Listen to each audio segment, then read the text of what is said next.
अस्सलाम वालेकुम नाजरीन, हम न्यूज़ के स्पेशल प्रोग्राम के साथ मैं हूं आदिल निज़ामी। नाजरीन, पाकिस्तान की सियासत में तलखी बढ़ती जा रही है। जो सियासी फैसले हैं वो भी हमें अदालतों में होते हुए दिखाई दे रहे हैं।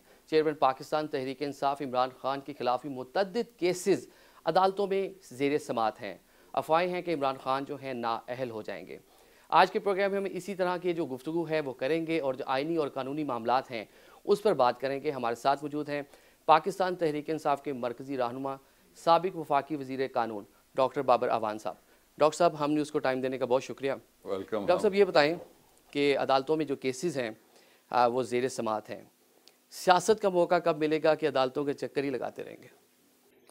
बिस्मिल्लाहिर्रहमानिर्रहीम। Thank you very much. हम देखें, दो पहलू हैं इसके। अदालतों को भी कोई शौक़ नहीं है और हमें भी कोई शौक़ नहीं है। कोई है ना जो निज़ाम हस्ती चला रहा है, जो पर्चे करा रहा है, जो लोग पकड़वा रहा है, जो बंदे उठवा रहा है, और फिर इम्पोर्टेड गवर्नमेंट वो है जिसने पहले दिन ही आते ही कह दिया था कि हमें तो बिठाया गया, और उनको ये नहीं पता कि उनको अमेरिका ने बिठाया या बरतानिया ने बिठाया या किसने बिठाया। तो इसलिए इस वक्त जो अमली तौर पे पाकिस्तान सरजमीन बेआइन है, वरना इस तरह के पर्चे बेरहमी के साथ 144 में 5 लोग सड़क पे निकले, उन्होंने कहा इमरान खान की है। 10 लोग जो थे वो सड़क पे निकल के नारे उन्होंने लगाए, या 10-100 ने लगाए, तो वो कहते हैं ये असद उमर की इमा है। तो इस तरह तो इमा दुनिया में बैठे हुए किसी आदमी के भी, ये एक it's a mockery of law basically.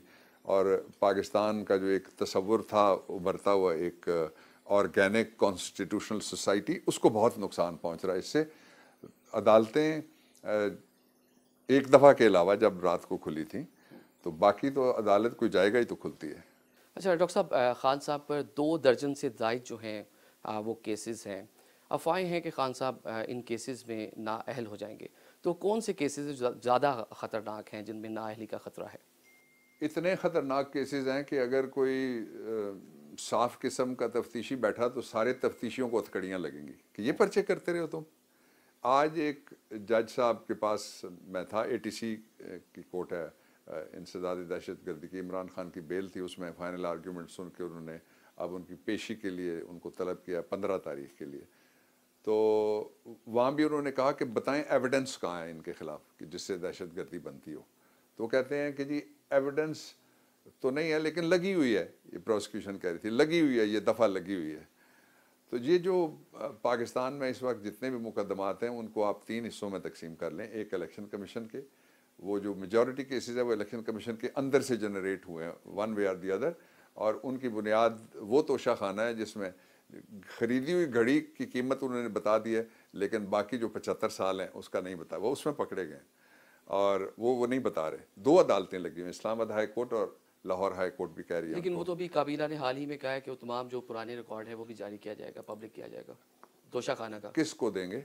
Public करेंगे, तो लोगों को दें ना, देंगे, कोर्ट आम को आवाम दें ना। को मैं देंगे। तो नहीं मांग रहा, आप भी नहीं मांग रहे, और काबीना ने कब कहा मुझे नहीं पता। अदालत में वो ये कहते हैं कि नवाज शरीफ जब बैठा हुआ था 2016 में, उसने ये लॉ बनाया था एक OM के ज़रिए से, ऑफिस मेमोरेंडम के ज़रिए से, कि बाहर निकलेगा तो हाइप बनेगी, डिटेल निकलेगी, और जिन्होंने तोहफे दिए हैं, तोहफे का कोई पीछा थोड़ा ही करता है सारी ज़िंदगी कि मेरा तोहफा तुम टाई इस तरह करके बांधना, या किसी को आपने कुछ और दिया तो कहेंगे इस तरह पहनना। तो इसलिए मेरा ख्याल ये कि मजाक है एक वो। दूसरे वो मुकदमात हैं जिनका ताल्लुक दहशत गर्दी के साथ है, उनमें भी कोई सब्सटेंस नहीं है। और तीसरे वो मुकदमात हैं जो जनरल एलिगेशंस के ऊपर हर तरह के लगाए जा रहे हैं।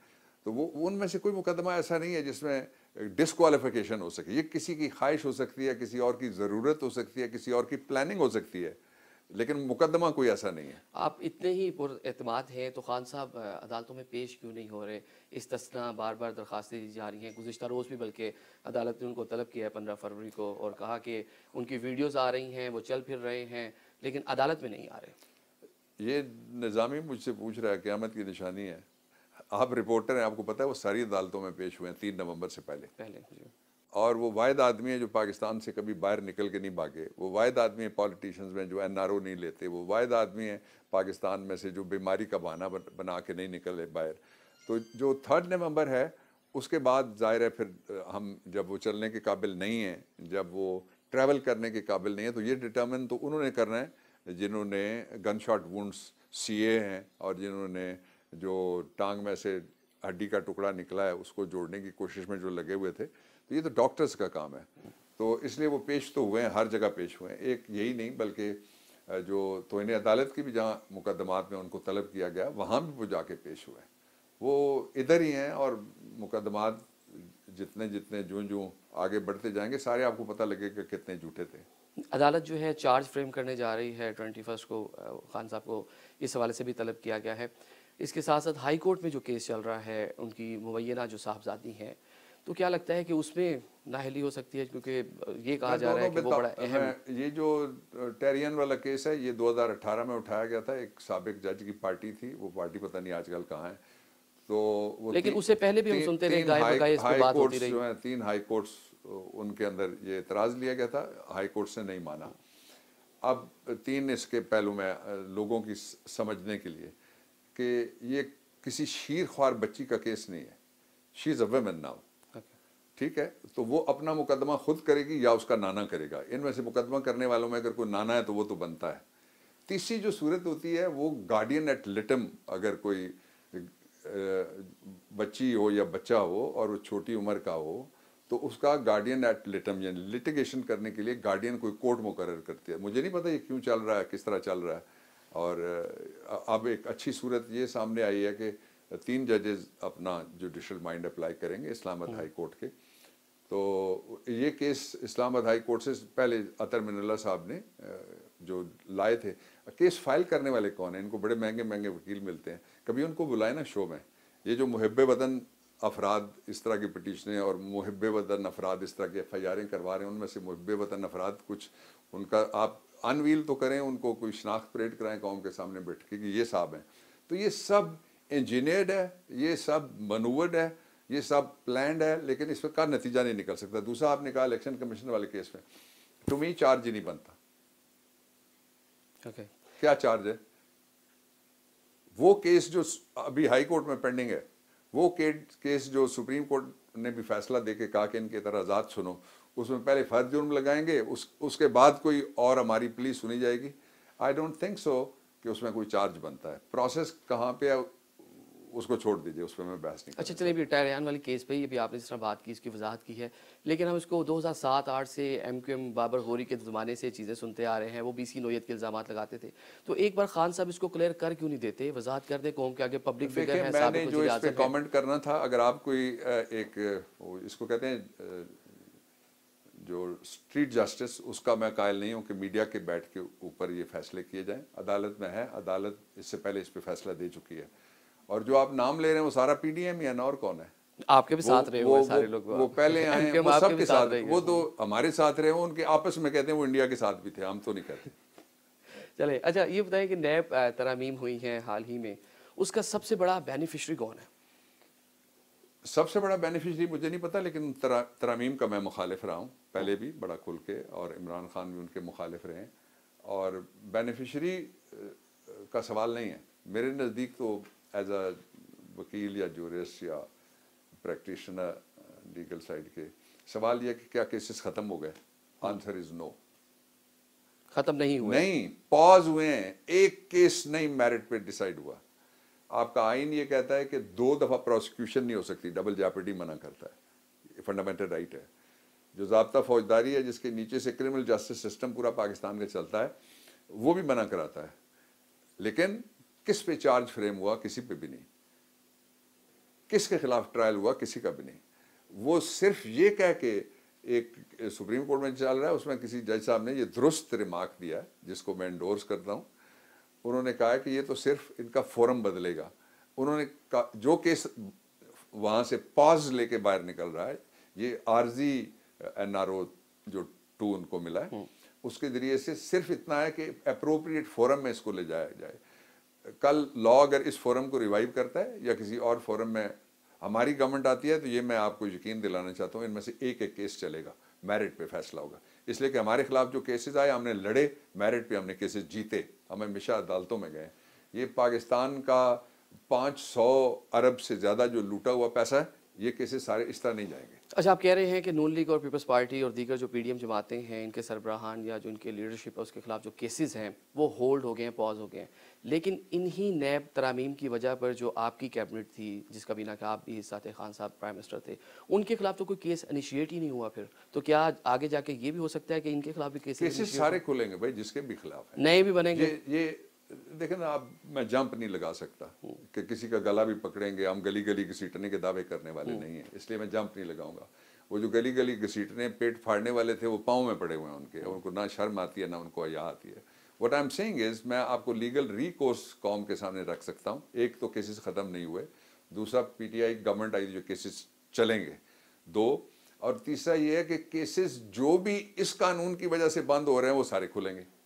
ओके, लेकिन जो नहीं बन सके वो भी बनेंगे आगे जाके, फ्यूचर में बन सकते हैं, मतलब ये भी गुंजाइश मौजूद है? नहीं, मैं आप कैसे बताऊं कौन नया चोर पकड़ा जाएगा, ये तो सवाल हाइपोथेटिकल नहीं, सुपर हाइपोथेटिकल है, इसलिए I have answered it already. Sir, आप प्राइम मिनिस्टर के उस टाइम मुशीर थे जब खान साहब प्राइम मिनिस्टर थे, केसेस पौने 4 साल, कोई एक केस भी ऐसा नहीं है जिसको आप ऐसे ज़रा एक बना देते, कोई उसको सिंबॉलिक केस बन जाता, कोई पता चलता जिस पे डिसीजन हो जाता, पौने 4 साल में कोई एक केस भी साबित नहीं हो सका? मेरे ख्याल में ये बड़ा रिवाज हो गया है स्वीपिंग स्टेटमेंट्स का, कि जी कुछ भी नहीं हो सका। नवाज शरीफ को सजा अल्लाह मियां ने तो अभी देनी है, अदालत ने दी थी ना, उसकी बेटी को सजा अदालत ने दी थी ना, जो बाकियों को सजाएं हुई थी वो अदालतों ने दी थी। इसलिए ये कहना दुरुस्त नहीं है कि कुछ भी नहीं हो सका, कुछ तो हुआ था। उसके अलावा जो सुप्रीम कोर्ट था उसने भी कुछ किया था पनामा केस में। अब कुछ करने वाला एक तरफ रह गया, वो कौन वाला जो था उसने इनको एक लॉलीपॉप की बजाय कौन दे दी, और वो तो अब खुद सारे तस्लीम करते हैं कि जी हमने ही इमरान को हटाया था। आप ही की पार्टी की लीडरशिप कहती है केसेस मजीद बन गए, लेकिन जो पुराने केसेस थे उनमें से किसी को भी फाइनलाइज नहीं किया गया। नहीं, मुझे नहीं पता, मैं शहजाद अकबर ने मजीद केसेस मैं बनाए। इसमें कभी नहीं पढ़ा कि उसने क्या कहा, इसने क्या कहा। मैं ये इस बॉल के पीछे मैं नहीं कभी भागा, इसलिए मैं बहुत कम आता हूँ टेलीविजन पे। मैंने आपको बता दिया केसेस का क्या होगा, मैंने आप बता दिया केसेस किस तरह से खुलेंगे। अच्छा, चलिए, हो गया मामला। ये बताएं कि आपके दौर में भी केसेस बन रहे थे, मुकदमात हो रहे थे, अभी एफआई और पुलिस केसेस बना रही है, उस टाइम नैब के केसेस थे, 90 रोज़ का रिमांड था, अभी 2-4 दिन रिमांड के बाद आपकी जो क़यादत है वो बाहर आ जाती है, तो उस टाइम भी इन चीज़ों को नहीं रोका गया, लेकिन अभी आप इसको कंडेम कर रहे हैं। I think that statement is incorrect. हमारे दौर में कोई केस नहीं बना। केसेस थे दो तरह के, एक है नैब केसेस। नैब का दायरा उस इख्तियार वो वज़ीर आज़म के पास नहीं था, वो गवर्नमेंट के पास नहीं था, वो एनआरओ देने वाले के पास था। एक दूसरे जो कतई माफ, नहीं कतई नहीं माफ ना, चौथा सवाल ना करना। जो वो था वो खुद बोल रहा है निज़ाम पूरा कि कौन था, और दूसरा वो केसेस थे जो एफआईए के एक डीजी के दौर में बने, उनकी इंक्वायरी हुई, वो बने पीपल्स पार्टी उसकी लीडरशिप और उनके हमदर्दों के खिलाफ। उस वक्त नवाज शरीफ की गवर्नमेंट थी और चीफ जस्टिस के पास जाके वो पेश हुए और वहाँ से वो केसेस ट्रिगर हुए, जिनको आप बेनामी अकाउंट्स के केसेस कहते हैं। उनमें 2 बल्कि वकीलों के नाम भी आए। वो एक कोर्ट ने कहा कि इनके खिलाफ आपने कुछ नहीं कार्रवाई करनी, दूसरे जो थे उनके भाई लगे हुए थे किसी जगह, उन्होंने भी कहा होगा कि आपने कुछ नहीं करनी कार्रवाई, और कार्रवाई नहीं हुई। ये 2 तरह के केसेस थे। हमारे दौर में कोई केसेस नहीं बने स्वाय एक तरह के केसेस के। जितनी ज़मीनें पंजाब, मरकज़, इस्लामाबाद और बाकी जगह पे सरकारी थी, जहाँ पे एंटी करप्शन जो बैठा हुआ एस्टेब्लिशमेंट 1947 से, उनके ज़रिए से ज़मीनों के कब्जे, और वो हज़ारों एकड़ से ऊपर गई जो कब्जे रिट्रीव हुए। बाकी मुझे ये बता दें कि किसी के ऊपर ये कब्जा बनाओ कि आप मुकदमा बनाओ, आपने जुलूस निकाला, किसी के ऊपर हमारे दौर में सियासतदान जो हमारा मुखालिफ था, ये मुकदमा बनाओ, आपने ट्वीट कर दी, किसी को पकड़ के उसको नंगा किया गया हो, किसी को पकड़ के उसके मुंह पे काला कपड़ा डाला गया हो, किसी को पकड़ के यूं हथकड़ियाँ। ये तो एक रैंप था जिसके ऊपर ये वॉक किया करते थे। कहने वाले कह देते थे कि जब मैडम आएंगी तो ट्रिपल हिसार होगा, और जब दरमियान में से फुदक के चलने वाला कोई आएगा कैदी तो उस वक्त हिसार कम कर देना ताकि उसका कद काठ नजर आ सके, कैमरा भी ऊपर करके लगाना। ये मजाक कौम के साथ होता रहा है, ये एहतसाब थोड़ा ही था। एक दूसरा ये कि मेरे जिम्मे ये महकमा नहीं था, इसके 2 जिम्मेदार थे। एक वजीर कानून था जिसके नीचे फॉर्मली नैब आती है, कितना था ये आपको पता है होगा, और दूसरा जो एहतसाब का इदारा था उसके लिए अलहदा SAPM और उनको MOS लगाया गया था। इसलिए मेरी ये पोर्टफोलियो नहीं थी, बट आई टेक रिस्पॉन्सिबिलिटी कि हमने पूरी कोशिश की और कि उस कोशिश को पूरी तरह से नाकाम बनाने की भी कोशिश होती रही साथ साथ। नहीं, अभी आप बात कर रहे हैं, लेकिन नैब के कंट्रोल के हवाले से उस टाइम अभी खान साहब ने भी कहा कि नैब आपके कंट्रोल में नहीं था, लेकिन जब आप हुकूमत में थे आप बताते थे कि नैब जो है बिला तफरीक जो कार्रवाई कर रहा है और केसेस जो है उसको बिला तफरीक चला रहा है। उस टाइम आप नैब की एक तरह तर्जुमानी कर रही थी। मैंने कोई तर्जुमानी आप नहीं करते, बाकी लोग, आप उस कबीना के हिस्सा थे। I will not answer for everybody, जिसने की उससे पूछें। मैंने कभी नैब की तर्जुमानी नहीं की। मैंने हमेशा ये कहा कि नैब पॉलिटिकल इंजीनियरिंग करता है, और साथ ही मैंने ये कहा, एक मीटिंग ऐसी थी, बल्कि पूरी PDM ने मेरी उस मीटिंग में शिकायत की, उनसे पूछे वो मीटिंग कहाँ हुई थी। मीटिंग वो कहते हैं जी बाबा रमान साहब तो चलने नहीं देते सानू पार्लियामेंट ही। अच्छा, मैंने कहा जी क्या नहीं हम चलने देते। उस मीटिंग का उन्होंने एक हिस्सा फिर ये हुआ कि उन्होंने कहा जी कि आप ये नहीं चलने देते। हमने कहा दिखाएं। वो 34 नुकात थे जो उन्होंने लिख के रखे थे, उनको सारा NRO वही 34 नुकात जिनके पास शिकायत हुई थी उन्होंने उनका NRO मंजूर करके उनके हवाले कर दिया। हम तो नहीं थे ना वो। मतलब आप ये कह रहे हैं कि जितने भी उस टाइम में ब्लंडर्स हुए, जिसको खान साहब बाद में तस्लीम भी करते हैं, काजी फाइज ईसा वाला केस है उसको भी उन्होंने तस्लीम किया गलती है, और भी बहुत सी गलतियां हैं। जो असल बात है वो ये है कि जो केसेस थे वो गवर्नमेंट नहीं बनाती, वो इदारे होते हैं जो केसेस गवर्नमेंट वाले बनाते हैं, फिर उनको चलाना भी इदारों का काम होता है। अब आप कहते हैं जी कि इमरान खान ने कहा कि हमसे ये गलती होगी, हमसे वो गलती होगी। यहाँ जिन्होंने 10 महीने में पाकिस्तान बर्बाद करके रख दिया वो अपनी गलती नहीं मानते। इस पे तो शाबाश देनी चाहिए कि अगर कोई गलती हुई तो उसको कोई ऐसा है या कोई ऐसी पार्टी है जो तस्लीम करती है कि यहाँ पे गलती हुई। अगर कोई कोताही हो तो वो भी माननी चाहिए। ये तो बड़ेपन का मुजाहरा है। एक दूसरा ये है कि क्या ये मसाइल हैं हमारे कि हम ये बहस इन मुबाहिस में उतर आए। इस वक्त जो हमारा पड़ोसी मुल्क है उसके पास 570 अरब के रिजर्व्स हैं, जो सबसे कम जो दुनिया के 10-11 जिनके पास एटमी असासे हैं जो मुल्क हैं उसके पास 128 अरब हैं। आजकल का फिगर में आपके पास 2 अरब से कम रह गए। आपका टोटल टैक्स नॉन टैक्स जितना रेवेन्यू है इस बजट का, जो 11.3 ट्रिलियन का बजट है, तकरीबन 9 ट्रिलियन का तकरीबन बजट है, जो आपका 5.5 है उसमें से 5 अरब डेट सर्विसिंग पे आप देते हैं। आपके पास प्रोडक्शन किस शोबे में है जो आप बता सकें कि प्रोडक्शन हो रही है फुल कैपेसिटी में? मुझे आप वो शोबा बता दें जिसको आप कामयाब शोबा कह सकते हैं। मुझे वो शोबा बता दें जिसमें हमारे बच्चे और बच्चियां, और मैं तो आप ग्रैंडफादर भी अल्लाह ताला की मेहरबानी से, जो उनको जॉब मिलता हो जब वो ग्रेड करके बाहर निकलते हैं, पोस्ट ग्रेड के निकलते। ये हमारे मसाइल हैं, ये मसाइल हैं। इमरान खान ने ये किया, ये नहीं किया। 75 साल में से 3.5 साल इमरान खान के, उनमें जो किया मैं आपको गिनवा देता हूं। इमरान खान ने यही इकोनॉमी थी, कोविड में से सारी दुनिया ने माना उसने दुरुस्त तौर पे लीड किया कि नहीं किया। कोविड के अरसे के दौरान एहसास प्रोग्राम के जरिए 200 अरब से ज्यादा हमने लोगों के घरों में बगैर अपनी फोटो के भेजा या नहीं भेजा। इसी दौर में लोगों के लिए हमने जो थे पनाहगाहें वो बनाई कि नहीं बनाई, हमने लंगर खाने बनाए कि नहीं बनाए। ये इमरान खान वो है, इस कदर अनाड़ी आदमी। ये लोगों को कहता था कि मैं तुम्हें 6 मुर्गियां और 1 मुर्गा मुफ्त देता हूं, तुम अंडे इनके अपने आज अंडा जरा खरीद के बताएं ना कि 100 रुपए के कितने अंडे मिलते हैं। वो लोगों को कटड़े और बछड़े मुफ्त दे रहा था, कहता था इनको पालो, गोश्त के लिए तरसोगे। 900 रुपए मोटा गोश्त है आज के रेट में। वो लोगों को ये कहता था कि अपनी पाकिस्तान के अंदर प्रोडक्शन पैदा करो, बढ़ाओ इसको, ताकि हम अंदर पैसे जनरेट अंदर से कर सकते हैं। वो कहता था कर्ज से तब आपकी जान छूटेगी जब इंडस्ट्री चलेगी। उसके दौर में कंस्ट्रक्शन इंडस्ट्री चली या नहीं चली, उसके दौर में पावर लूम्स चली या नहीं चली, उसके दौर में मुझे आप ये बता दें कि क्या इंडस्ट्रियलिस्ट आपके टीवी पे आके हम पे बैठ के ये नहीं कहते रहे कि हमारे पास लेबर वर्क फोर्स कम हो गई है और हमें आप इजाज़त लेके दें। गवर्नमेंट से मुतालबा ये नहीं होता रहा कि इजाज़त दें कि हम 2 शिफ्टें चलाएं, रात की शिफ्ट हम अलहदा चलाना चाहते हैं। यानी मशीनें थक गई थी, जिस तरह आप जैली नोट बना बना के हमारी मशीनें थक गई हैं, जिनके पीछे कोई ना किसी जगह डॉलर पड़ा हुआ है हमारे पास और ना हमारे पास सोना है। तो ये सारा काम था वो जो इमरान खान ने किया, और किया कितना अरसा? 3.5 साल। और साथ उसके क्या था? 4 आदमियों की तो उसके पास अक्सरियत थी। इसलिए मैं ये कहना चाहता हूँ हम के जरिए से कि ये हम अवाम है जिनका हक है कि हम फैसला करें। अब जहाँ पे हम पहुँच चुके हैं, यहाँ से 2 रास्ते हैं, या पाकिस्तान में इलेक्शन होगा या पाकिस्तान में आइन तोड़ा जाएगा। चले डॉक्टर साहब हमारे साथ हैं, इलेक्शन के हवाले से और सियासी जो आगे सूरत हाल पैदा हो रही है उस पर भी मजीद बात करते हैं। अभी एक ब्रेक की जानिब चलते हैं।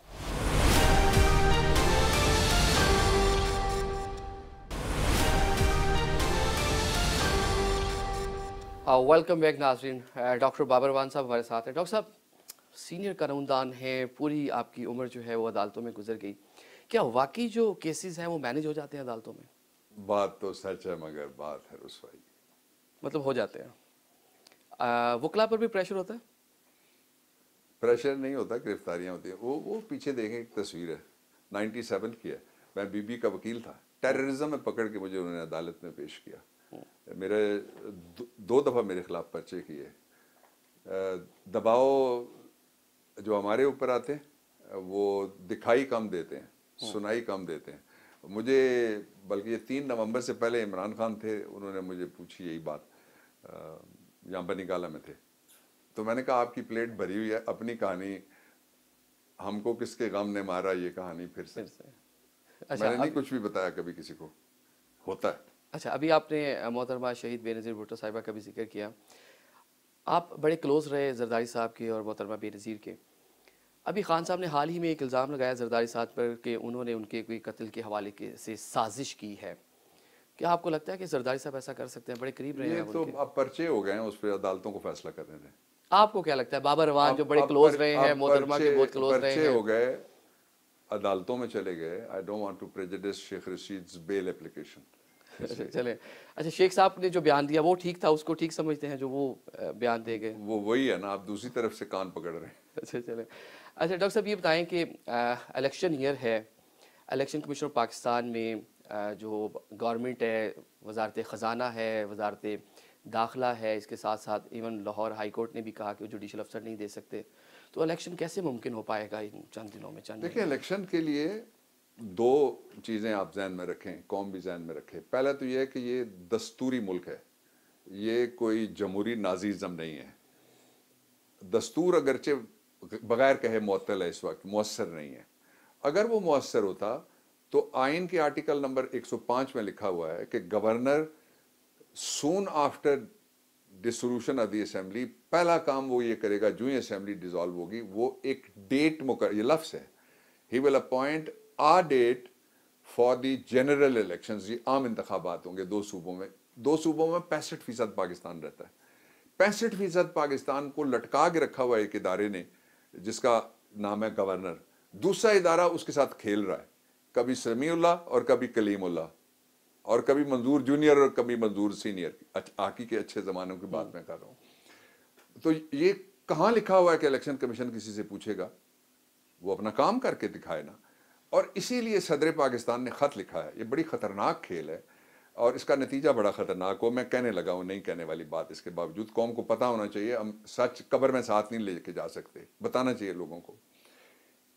एक जज था जिसको हटाया गया और एक आदमी, ना वजीर कानून मुलजिम हुआ, ना वजीर आजम हुआ, जनरल मुशर्रफ, उसको सजाए मौत होगी। और किस तरह की सजाए मौत दो, वो आपने फिर एक जजमेंट पेशावर वाली पढ़ी थी। It was little more than too much. लेकिन संगीन गद्दारी का मुकदमा चल चुका है इस मुल्क में। अब आइन में ये लिखा हुआ है, आइन के आर्टिकल 6(2) में, कि अगर कोई जज या अदालत, और अदालतें 2 लिखी हुई हैं उसमें, हाई कोर्ट्स या सुप्रीम कोर्ट भी, किसी गैर कानूनी एक्ट को, गैर कानूनी नहीं, आइन तोड़ने के एक्ट को अगर कवर देगी तो वो भी मुलजिम होंगे। ये वो वाला आइन नहीं है जो जनरल मुशर्रफ के 12 अक्टूबर 99 वाला, या उसके बाद उसको कवरेज देने वाला आइन था, या उससे पहले जितने मार्शल लॉ गुजरे सबको अदालती कवर मिला, कॉन्स्टिट्यूशनल कवर मिला। फिर आइन का आखिरी आर्टिकल उसमें शामिल करके फिर लगा देते थे कि जी फलां तारीख से लेके फलां तक कवरेज है। एक दूसरा ये है कि इसी पे चीफ जस्टिस साहब का गालिबन I was not in the court, जो उन्होंने कहा कि आपने इलेक्शन कमीशन को कहा था कि हम नवंबर 2022 में इलेक्शन करा देंगे, तैयार होंगे उसके लिए। अच्छा, जाहिर है जी, करा देंगे ना। तैयार क्या उन्होंने, तैयारी मुकम्मल होगी, सेंसस हो चुका होगा, लेकिन करनी नहीं उन्होंने इलेक्शन कराना है सीधा सीधा। तैयार क्या होता है, वो they should be ready any time. कोई गवर्नमेंट किसी वक्त भी, वजीर आजम को जहाँ इख्तियार है वजीर आजम तोड़ सकता है, जहाँ इख्तियार है वज़ीर आला को, वो तोड़ सकता है, उसकी मर्जी, अपनी जजमेंट कॉल है। वो इलेक्शन कमीशन नहीं है या अदालत भी उसको नहीं मना करा सकती आपने क्यों तोड़ा है। अदालतें कहती रही ना आप वापस जाएं, जब हम गए तो फिर अदालतें अब कहें ना कि वो वापस आए थे। एक अदालत ने कहा है लाहौर में, जब वो हमने एक जैली और फर्जी किस्म का अपोजिशन लीडर हटाने के लिए एक मैनूवर की, तो उन्होंने सारे इस्तीफे जिस पे वो कहते थे एक एक काम करके करेंगे, वो सारे इकट्ठे। ये तो मजाक है ना इस कौम के साथ और उसके शऊर के साथ। जो ये काम ऐसा खतरनाक हो रहा है कि इसमें अगर इलेक्शन वक्त पे ना हुए तो ये सीधा सीधा आइन तोड़ना होगा और सीधा सीधा आर्टिकल 6 का मुकदमा बनता है। और इस पे मुझसे इमरान खान ने राय ली थी, मैंने उनको यही राय दी। उनके अलावा मुझसे और लोगों ने भी पूछा, एक सेकंड, ये बड़ी इंपॉर्टेंट बात है, और लोगों ने भी मुझसे पूछा है मुल्क में, मैंने उनको भी आइन खोल के, मैंने कहा आप कहें तो मैं लिख के भेज देता हूं जिन्होंने पूछा। ये बनता आइन तोड़ना है। तो जनरल मुशर्रफ वाला मुकदमा, मरहूम वाला, वो भी कोई एक दिन में तो नहीं चला था और एक दिन में बना था, लेकिन चल गया था ना, बन गया था ना। इसलिए सबको अल्टीमेट कॉशन शो करना पड़ेगा कि आइन तोड़ने की तरफ मत जाएं। अभी अगर आर्टिकल 6 लगेगा तो किस पर लगेगा? गवर्नर्स पर लगेगा, चीफ इलेक्शन कमिश्नर पर लगेगा, कौन उसके साथ? जो आइन तोड़ेगा उस पर लगेगा। और बज़ाहिर अगर इलेक्शन कमीशन मुकर्ररा तारीख के अंदर वो इलेक्शन नहीं कराता तो आर्टिकल 6 है। फिर तो निज़ाम क्या हुआ? फिर मुल्क टूट गया ना। आइन तो ना रहा ना, पामाल हो गया ना आइन। दूसरा, अगर गवर्नर है, गवर्नर तो क्वालिफाई कर चुके हैं दोनों मेरे ख्याल में आर्टिकल 6 के लिए। It's only question of time. Election commission, आप आइनी और कानूनी माहिर हैं, इसकी क्या हैसियत है? चीफ इलेक्शन कमिश्नर की क्या आइन के मुताबिक क्या हैसियत है? क्योंकि हम देखते हैं कि बारहा एक तौहीन इलेक्शन कमीशन के केसेस भी चल रहे हैं। खान साहब ने खातून जज के हवाले से जो रिमार्क्स दी उस पर माफ़ी मांग ली, लेकिन चीफ इलेक्शन कमिश्नर के खिलाफ ना सिर्फ खान साहब बल्कि बाकी क़यादत भी बारहा बात कर रही है। देखें, जो और अपने वक़्फ़ से पीछे नहीं हट खातून रहे। जज है ना, वो तो जुडिशरी थी।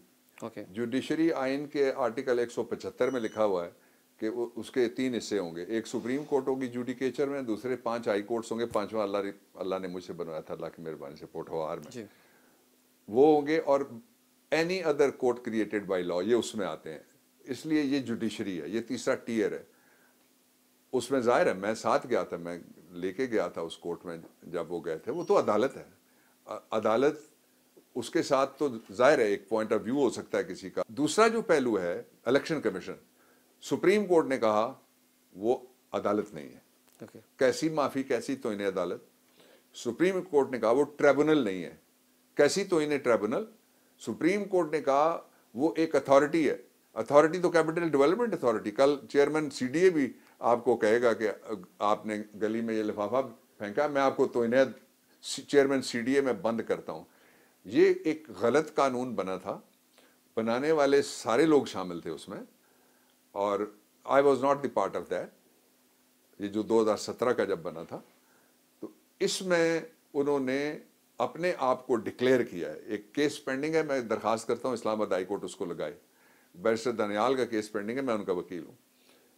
तो वो उसमें ये सवाल उठाया गया है कि आइन कहता है कि अदालत ये होगी, आईनी अदालत सबसे बड़ी कहती है ना ये सुप्रीम कोर्ट, ना ये ट्रिब्यूनल है, ये एक बात, ना ये अदालत है दूसरी बात, और ये एक अथॉरिटी है, रेगुलेटरी अथॉरिटी। तो फिर तो नेपरा, पेमरा, नहीं, चेयरमैन सीडीए या किसी भी अथॉरिटी के चेयरमैन को हटाने के लिए आपको सुप्रीम जुडिशल काउंसिल नहीं जाना पड़ता। मेरे ख्याल से जो चीफ इलेक्शन कमिश्नर है उनको हटाने के लिए सुप्रीम जुडिशल काउंसिल जाना पड़ेगा। पहले भी जो जजेस को हटाने का तरीका हटाया गया है सुप्रीम जुडिशल काउंसिल। लेकिन एक आईनी होता तो है, मैं नहीं जाना चाहता। ये है कि वो अदालत नहीं है। जो सुप्रीम कोर्ट ने कहा तीनों बातें, वो मैं उस पर बात कर रहा हूँ, वो अदालत नहीं है। इसलिए जो कानून बना वो गलत है। वो कानून इस वक्त सब जुडिस है और उस पर फैसला देना चाहिए, और देना होगा, आज नहीं तो परसों देना होगा कि क्या ये अदालत की जो अथॉरिटी है ये किसी और को, किसी सबॉर्डिनेट लेजिस्लेशन के लिए ट्रांसफर की जा सकती है, डेलीगेट की जा सकती है। Answer will be no. चले जी, बाबर एवान साहब हमारे साथ मौजूद हैं। अभी एक और ब्रेक लेते हैं, ब्रेक के बाद डॉक्टर साहब से मज़ीद बात करते हैं।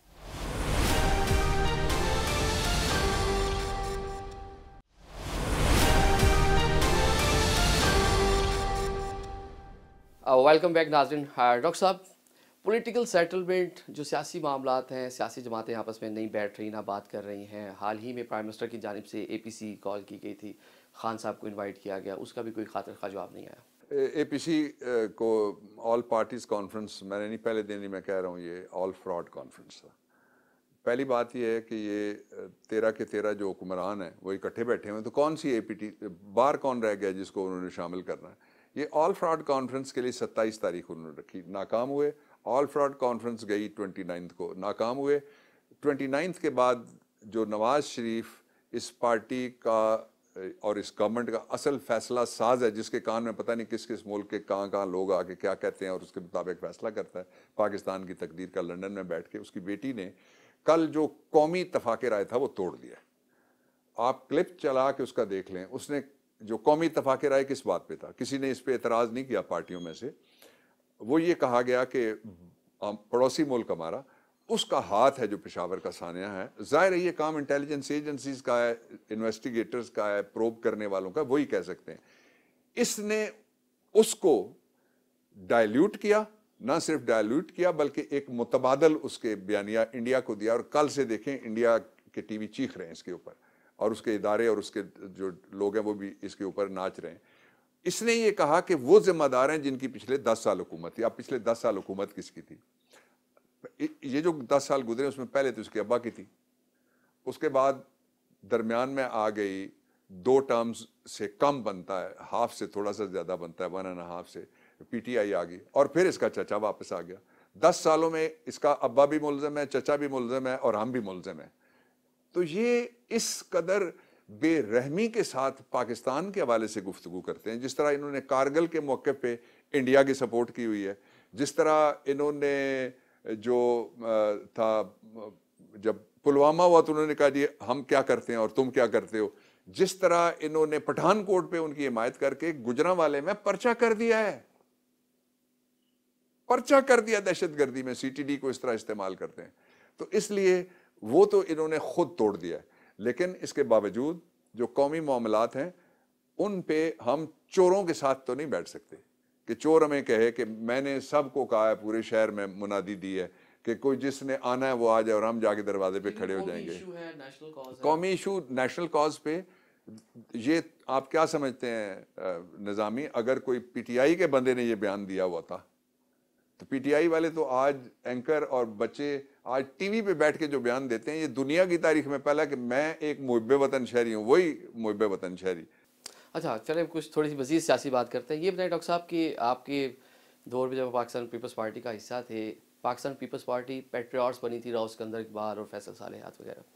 अब दोबारा सुन रहे हैं पाकिस्तान तहरीक इंसाफ पैट्रियट सामने आ रही है, जिसमें ये फैसल वाडा और जो बाकी कोई लाइट माइंड लोग होंगे पाकिस्तान तहरीक इंसाफ से, या जो लोग अपनी पार्टी से कुछ मुनारिफ हैं उनकी पॉलिसी से, वो शामिल होंगे। देखिए 2 तरीके हैं। अगर आप वो तजर्बात करना चाहते हैं जो आपने खुंडगर मुश्ताक के साथ किया, ताजुद्दीन के साथ किया, जो आपने शेख मुजीब रहमान के साथ किया, आपको पता है ये तीनों जो थे इन्होंने किसकी असेंबली में इलेक्शन लड़ने के लिए पेपर लिए थे? पाकिस्तान की असेंबली में। उन्होंने किसका इलेक्शन लड़ा था? कौमी असेंबली पाकिस्तान की। और उनके खिलाफ उससे पहले गद्दारी के पर्चे हुए। गद्दारी के पर्चे करने के बाद फिर उन पर्चों को जब 1970 में हाथ से गेम निकल गई हमारे, उस वक्त चाटा गया, पर्चे वापस ले लिए गए, लेकिन बड़ी लेट हो चुकी थी। ये कहना कि कोई ऐसा आएगा जो एक पेट्रियट बनाएगा, 5 तो पहले हैं, हकीकी असली, कोई ख्वातीन हैं, कोई हजरात हैं, कोई बुनियादी हैं, कोई और भी हैं, मैं नहीं कहना चाहता, तो वो तो पहले ही है ना। तो कितने, इसलिए जो गए वो उनकी अपनी जजमेंट कॉल थी, लेकिन सियासी वजन क्या रह जाता है वो आप देख लें। अच्छा डॉक्टर साहब ये बताएं कि पंजाब और केपी की असेंबली डिसॉल्व करना ठीक फैसला था? उसके बाद दोबारा नए केसेस हो रहे हैं, मुश्किलात का सामना है, दोबारा पकड़ धकड़ एक नई से शुरू हो गई। 100% दुरुस्त फैसला था, इसलिए कि पाकिस्तान में जो आइन है उसमें लिखा हुआ है जो ही असेंबलियाँ टूटेंगी 90 दिन। हम इमरान खान ने क्या समझा कि आइन है? इमरान खान ने क्या किया? आइन ही काम किया। और ये वो काम है जो पाकिस्तान की तारीख में, क्या मुझे तो नहीं नजर आता कि इंडिया में भी कभी ऐसा हो कि कोई किसी की 65% रकबे पे एक मुल्क के हुकूमत है वो कहे मैं तोड़ रहा हूँ इसको, मैं लोगों के पास। तोड़ा किसके लिए है? अपने लिए तो नहीं तोड़ा, अपने लिए बैठे रहते, आपके लिए तोड़ा है। आप वोटर है ना, आपके लिए तोड़ा है, आप वोटर हैं। कौमी असेंबली से निकलना ठीक अब फैसला अगर वो उससे भी ठीक फैसला था, राजा रियाज ओपोजिशन लीडर बन के आगे जो इंटरिम सेटअप बनेगा। आप ये कहेंगे कि आप घर से निकल के सुप्रीम कोर्ट क्यों गए थे? वो देखें बिल्लियां घुस आई हैं और साथ दूसरे मैं कहना नहीं चाहता, सग आज़ाद। लेकिन अब उसी कॉज के लिए आप हाई कोर्ट गए हुए कि जो असल इशू है वो ये है कि हमारी जो जजमेंट मेकिंग है वो है कॉन्स्टिट्यूशन के मुताबिक। हम ये समझते हैं कि ये एक आईनी मुल्क है, आइन के मुताबिक मुल्क को चलना चाहिए। अच्छा डॉक्टर साहब, ये बताएं कि जो सूरत हाल है इसमें इलेक्शन जो है वो नहीं हो रहे या आगे जाके मज़ीद डिले हो जाते हैं, कहीं मुज़ाकरात, कहीं बैठकर बातचीत, खान इस्टेब्लिशमेंट से कोई राब्ता, और खान साहब ने भी कल एक बयान दिया कि ताली दोनों हाथों से बजती है। आसान मैं बात करता हूँ, दुनिया का सबसे बड़ा अलमिया 2023 का तुर्किया में हुआ है। अर्दवान और तुर्किया, अल्लाह आपके साथ हो, अल्लाह आप पे करम करे, मेरी तरफ से आपको शाबाश भी और सलाम भी है। वो कहता है मैं इलेक्शन वक्त पे कराऊंगा। यहाँ कहते हैं कि ये 45 सीटों पे हम इलेक्शन कराएंगे, जनरल इलेक्शन नहीं हो सकते। पेशावर के किसी फाजिल जज ने सवाल उठाया, उसने कहा 45 सीटें, उसमें तो पेशावर की भी हैं, इस्लामाबाद की भी हैं, उसमें कोयटा की सूरी वाली भी है, उसमें लाहौर भी है, उसमें कराची भी है, तो कहाँ हालात खराब है इतने कि तुम इलेक्शन नहीं करा सकते? ये फ्रॉड ना करें ना, आइन के साथ तो फ्रॉड ना करें का मतलब, आइन में जो दिया हुआ है उसको माने। आपने कहा कि कोई रास्ता निकल सकता है, हाँ निकल सकता है। रास्ता ये है कि आप फैसला करें। 22 करोड़ क्यों ना फैसला करें? ये 30, 40, 50 बंद कमरों के पीछे बैठ के क्यों फैसला करें? डॉक्टर साहब, आपके क्लाइंट भी हैं और पीटीआई के रहनुमा भी हैं, बड़े मुतहरिक हैं, डॉक्टर शहबाज गिल, उनसे लग रहा है कि पार्टी ने जो उनका एक लाइन थी उसकी वजह से अपने आप को थोड़ा डिस्टेंस कर लिया है। कल असद उमर साहब भी उनको अकेला छोड़कर चले गए प्रेस कॉन्फ्रेंस में, हमाद अजहर ने भी कुछ ऐसा किया। क्या कुछ ऐसा है कि उनसे साइड लाइन हो रहे हैं? I don't think so. मैंने आखिरी दफ़ा जब जो कोर की लास्ट मीटिंग थी हमारी 10 दिन पहले, उसमें we saw each other, we greeted each other, और उससे पहले उनकी कॉल थी, आप लगा लें 3 हफ्ते पहले। तो लोग मसरूफ़ भी हो सकते हैं, कुछ और भी हो सकता है, लेकिन यह है कि मैं नहीं समझता कि कोई जो किसी को मुश्किल वक्त में छोड़ना ये कोई अच्छी रवायात या अच्छे आदाब में आता है। चलें, लास्ट क्वेश्चन, शेख रशीद साहब कब बाहर आ जाएंगे, कब जमानत मंजूर हो जाएगी? शेख रशीद साड़ा शेर है और उन्होंने पकड़ना ना लिया, एयर फेयर है। ये एयर फेयर कितनी देर चलेगा? नहीं चल सकेगा। पिंडी बॉय है, उसको कौन रोक सकता है? वो आएगा और इलेक्ट भी हो जाएगा। बहुत शुक्रिया। डॉक्टर बाबर रहमान साहब हमारे साथ थे और बताया है कि पिंडी बॉय शेख रशीद जो है बहुत जल्द जो है वो बाहर आ जाएंगे। आइनी और कानूनी मामलात पर इनसे बात हुई। आज के प्रोग्राम में हमारी जानिब से इतना ही, हमें इजाज़त दीजिए। अल्लाह हाफिज़।